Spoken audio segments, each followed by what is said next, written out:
Hey guys, A. Sigler here.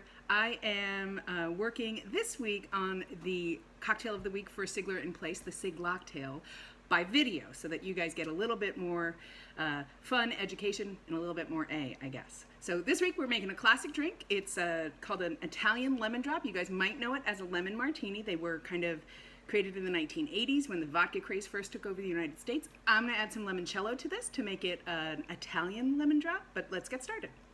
First, you're going to start, obviously, always with your shaker. You'll need a shaker, you'll need vodka, you'll need triple sec, you'll need fresh lemon juice, which we're going to make.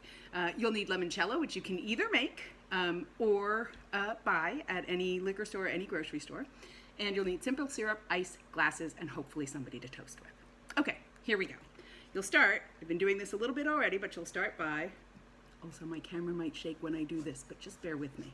It's because I'm that strong. You'll start by juicing your lemons. Ooh, this lemon's a little bit old. Until you have at least an ounce. And I've been doing that a while with all my lemons, so I'm in pretty good shape there, but you'll keep doing that. Maybe not with this one, it's a little bit hard. That's what she said. And once you've got that, then we can mix all the rest of the things together. It'll be a little bit easier. So I'm gonna take my shaker, put some ice in my shaker, no big deal. And then you're going to take your trusty measuring spoon, however this works. This has measuring in the middle so I can watch it when I pour. I'm going to start with 2 ounces of vodka. You can use any vodka you like. Lots of vodkas come flavored as well, so if you want to put the citrus or the lemon all the way up in this, you can use a lemon vodka or maybe a grapefruit vodka or an orange or blood orange vodka, but I'm just using straight up vodka. That's 2 ounces. Next, you're going to use triple sec or Cointreau, some kind of citrus liqueur. And that's 1 ounce. Pretty easy, measure that, just dump that right in there. Then you take your limoncello. Like I said, you can make limoncello at home. You get a vodka or an Everclear. If you live in a place where you can get an Everclear, you get a pretty high proof, flavorless spirit. And then you take a microplane and you take just the yellow part off of about 5 lemons. Put it in all in the same bottle, let it sit for 2 or 3 weeks at least, and then drain it through a coffee filter, and you'll have your own limoncello. You can do that with any citrus fruit as well.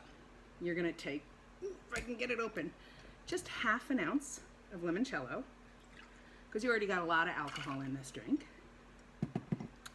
This is simple syrup. You make it 1 part water to 1 part sugar, and then you boil it and let it cool, and you can store up to 3 weeks in your fridge. This is also half an ounce.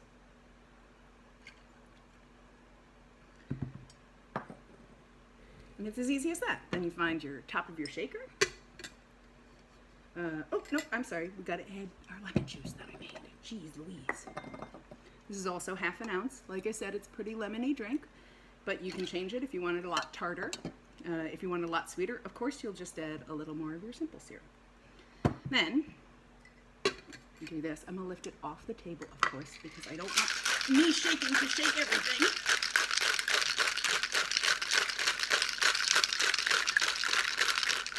Like the trailer for the drink.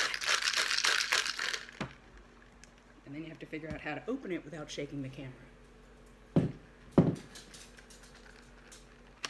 There we go.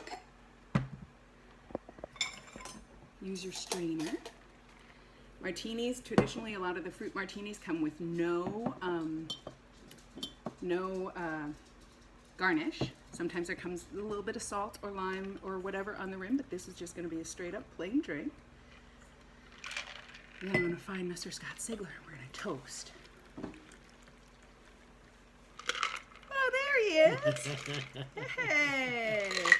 So this is some of this yummy stuff. Yeah, this is our lemon drop martini, or I'm sorry, Italian lemon drop martini.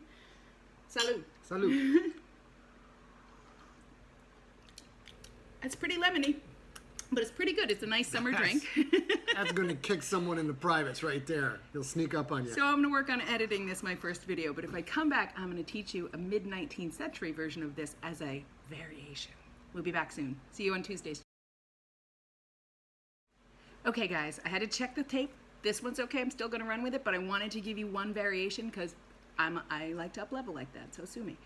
So we're going to do something called a crusta. A crusta was a drink that is basically the drinks we still drink today. There's a citrus in it, or a lemon juice at the very least, some kind of spirit.